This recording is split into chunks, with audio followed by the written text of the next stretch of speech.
इल्म के बाद मारिफत, और मारिफत के बाद तीसरी सीढ़ी फिर ताल्लुक होगा। और ताल्लुक याद रखें, जितना ताल्लुक मजबूत हो उतना ज्यादा कुर्ब नसीब होता। मिसाल देने वाली तो नहीं, लेकिन समझाने वास्ते है। तुसी एमपीआं ते एमएनए दे डेरियां ते जांदे हो, किसी को देखेंगे दरवाजे पे खड़ा होगा, कोई फिर लॉन में बैठा होगा, कोई वेटिंग रूम में बैठा होगा, कोई फिर आएगा और डायरेक्ट अंदर चला जाएगा, सोया होगा तो जगा लेगा। वो गेट पर क्यों खड़ा है? दूसरा लॉन में क्यों बैठा है? तीसरा टीवी लॉन वेटिंग रूम में क्यों इंतजार कर रहा है? चौथा डायरेक्ट क्यों चला गया? भाई ताल्लुक ही इतना इतना है। एक रात मेराज की रात आती है, रब्बे जुल जलाल जिब्रील को भेजता है, जिब्रील जा, उलमा तशरीफ फरमा है, मैंने सिर्फ टच देना है, जगाना नहीं।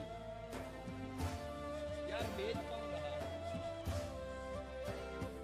हदीस आपने पढ़ी होगी, मैंने सिर्फ उससे एक नुक्ता अर्ज करना है। शान समदियत किस जात के लायक है और बेनियाज कौन है? वो रब्बे जुल जलाल, वो जिब्रील को भेजता है। मेरे आका हजरत उम्मे हानी के घर में इस्तराहत बंद है। जिब्रील अमी एक दफा तलवे चूमते हैं, मेरे आका थोड़ी सी आंख खोलते हैं, थोड़ी देर ठहर कर फिर तलवे चूमता है। आका फिर अपनी चश्माने मुबारक खोलते हैं, फिर बंद कर लेते हैं, तीसरी दफा फिर खोलता है, फिर चूमता है। आका फिर अपनी चश्माने मुबारक खोलते हैं और पूछते हैं जिब्रील कैसे आना हुआ? यार मैं हैरत में पड़ गया, मौला ये शान बेनियाजी तो तेरी जात के लायक थी। सारी कायनात तुझे बेनियाज कहती है और बेनियाज का कासिर है, और एक नियाजमंद बेनियाजी से सोया। किसी को मेरी बात ना पसंद है, मेरा अपना सौदा है। वो बेनियाज तो तू है, मगर आज बेनियाज मुंतजर है, और वो जिसे नियाजमंद बंदा कहते हैं वो बेनियाजी से सोया।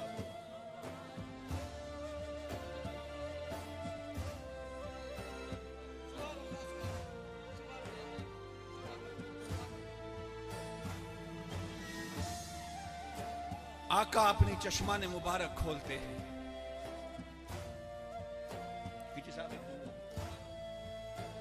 इसके मजाजी भी किसी को किसी से हो सच्चा, वो प्यार उसको माँ सिवाल महबूब हर शय से बेनियाज कर देता।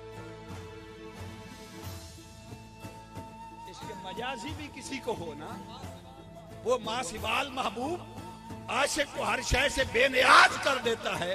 वो यार जो प्यार करने से पहले ही बेनियाज हो, उसकी मोहब्बत की कैफियत आप क्या फील करेंगे? बंदे बेनियाज होते हैं प्यार करने के बाद, जिसकी प्यार से पहले ही शान बेनियाजी हो,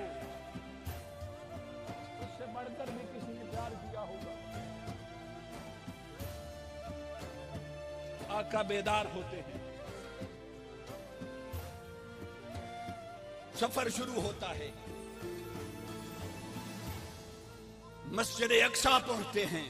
पहला आसमान, दूसरा, तीसरा, चौथा, पांचवा, छठा और सातवें पे पहुंचते हैं। मैंने बात ताल्लुक की करनी,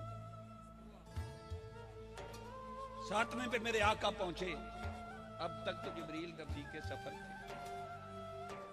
थे, मेरे आका जानते थे, मगर इसके बावजूद फरमाया जिब्रील अब तक तो रफीक सफर है, अब आगे की जो हदीस का जवाब है वो अर्ज करके मैं बात ताल्लुक की करूं। अर्ज की लौ दनौ तो अन मिलतन लह तरक, तो अगर एक चूंटी या बाल की मिकदार भी आगे बढ़ा तो जलाकर राख कर दिया जाऊंगा। ये है हदीस का तर्जमा। मेरा विजदान ये कहता है जिब्रील ने कहा होगा मेरा ताल्लुक ही, और जिसका जितना ताल्लुक हो उसे इतना कुर्ब होता है। अब आप जाने और आपका रब जाने।